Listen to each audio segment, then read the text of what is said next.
I want to share a story with you guys. There was a rich man, a very, very, very wealthy man. And he had two sons. And one of his sons, well, he got of age. And so what he did was he asked his father for his inheritance because he was ready. He wanted to take his share of the money and go off into the world and do his thing.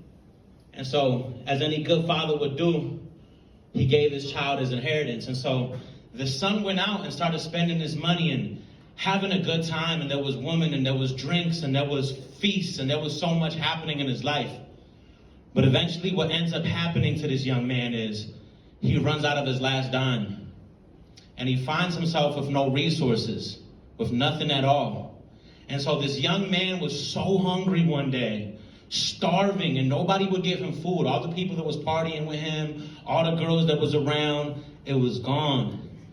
And as he's walking by a farm, he sees some pigs eating out of some buckets. And that food looks so delicious to him. And he gets on his knees and he's finding himself eating with the pigs. And that young man was so humbled by the life that he was living. And so what he eventually does with that is he puts his pride to the side and he says to himself, I'm going to go back to my dad and ask for forgiveness. Maybe, just maybe, he'll take me back. And the story goes as such. He's walking to his father's house, and his father sees him from a distance and realizes his son is walking back home. And before his son even gets to the door, his father runs and meets him in the street. Says, I love you. He orders the servants in the house to get the finest ring and put it on his finger, to get the finest garbs and robes and put it on him. And he commanded, tonight we feast, tonight we party, because my son who once was lost is now here, he's found. And that happened to me. When I was born in a family of ministry, and a family of church, of people who worship God. And I was serving from a very young age, and at some point in my life, around 15 years old, I decided to start smoking weed.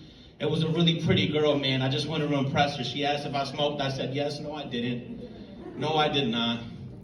And then that kept going. By the age of 18, I was already lost in a completely different world than what I grew up in. And it took me the last 10 years of my life having fun, partying, outside for real, until I found myself eating with the pigs.